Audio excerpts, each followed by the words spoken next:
dia, estamos começando mais um programa Médico da Família. Hoje, 28 de maio, quarta-feira, vamos falar sobre hérnia de disco. Exatamente. Vocês solicitaram por cartas, e-mails, várias cartas e e-mails chegaram sugerindo este tema. Portanto, estamos seguindo a risca o que combinamos. Vocês sugerem, nós acatamos e chamamos os especialistas. Então o assunto de hoje é muito interessante.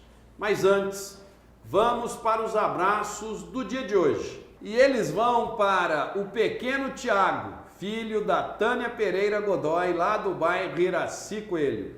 Um abraço especial para Luana Aparecida da Silva e toda a sua família do bairro Betaville. E um abraço muito especial para a cidade de Corguinho, próxima aqui de Campo Grande, vizinha do Rochedo ali e do Rio Negro. Um abraço especial a todos vocês. A hérnia de disco é um problema na coluna que afeta milhões de brasileiros e exige tratamento específico para cada indivíduo. O problema chega a interferir na qualidade de vida, limitando até mesmo atividades rotineiras. Para entendermos mais sobre este assunto, recebemos hoje aqui um amigo, ele que é neurologista, Dr. César Nicolatti. Bom dia, Dr. César. Bom dia, Paulo. É um prazer tê-lo mais uma vez. Aliás, você já tem cadeira cativa aqui, né? Dr. César sempre disponibiliza um tempo, é um outro médico renomado aqui do nosso estado, sempre com a agenda muito cheia, mas que sempre está à disposição de vocês, telespectadores do Mato Grosso do Sul. Dr. César, como é que se forma a hérnia de disco? A hérnia de disco, ela é...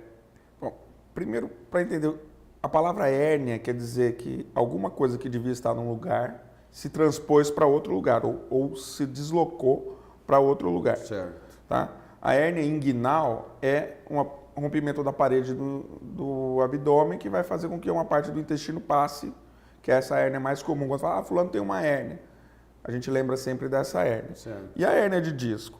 A hérnia de disco não tem nada a ver com a hérnia inguinal, mas tem a ver com algo que devia estar num lugar e vai para outro. O disco, ele tem uma parede fibrosa mais resistente e o meio dele é uma gelatina que é para fazer o amortecimento entre as vértebras. Então, a coluna vertebral é o empilhamento de vértebras, que são ossos. E entre um osso e outro, nós temos um amortecedor, que é o disco. Essa gelatina que fica no meio do disco pode passar por um rompimento desse anel fibroso e extravasar, ir para fora desse lugar onde ela deveria estar. Esta é a hérnia de disco. Quer dizer, saiu esse anel fibroso para fora da onde ele deveria ficar, herniou. Herniou. É a hérnia desse disco. Exatamente. Todo mundo entendeu. E qual é a prevalência? No povo brasileiro, por exemplo, existem muitos casos mesmo, como eu disse no início? A prevalência é alta. A prevalência quer dizer o número de pessoas que existe com o problema na população toda do país, ou da região onde está se estudando. A prevalência gira em torno de 2 a 3% da população geral. Ela incide principalmente acima dos 25 anos de idade, mas ela não tem uma especificidade com relação a isso. Pode incidir em mais jovens também. E ela vai aumentando gradativamente em cada faixa etária da população, ou seja, cada faixa de idade, nós temos um aumento da incidência, até mais ou menos em torno dos 50 anos de idade. A partir dos 50 anos, aí fica mais ou menos estável essa incidência. É um pouco superior nos homens do que nas mulheres. E aparece mais em qual pedacinho da coluna, em qual lugar da coluna vertebral? Ou não tem isso? Tem. A coluna vertebral ela é formada por vários setores, né? A parte cervical, que seria do pescoço, a parte dorsal, relacionada às costelas, ao tórax, a parte lombar, que é relacionada ao abdômen. A parte da coluna que tem mais movimento, ela está mais sujeita a alterações. Tá, lombar. Quais são as partes que têm mais movimento? Lombar e cervical. Cervical. A lombar, além de ter movimento, tem sobrecarga de peso. Sustenta a parte do corpo todo, o peso do corpo da cintura para cima. Então acaba sendo uma prevalência um pouco maior, mas na cervical também tem bastante. O que a pessoa refere? Porque nós recebemos muitas cartas e e-mails. Parece que as pessoas têm um medo da hérnia de disco, é como a meningite em criança, para você entender que é da sua área também. As pessoas têm medo. As mães falou em meningite, já todo mundo assusta. A hérnia de disco para o adulto é uma coisa que causa terror. O que ele sente? É muita dor? Não consegue fazer as coisas? Fica de cama? Como é que é?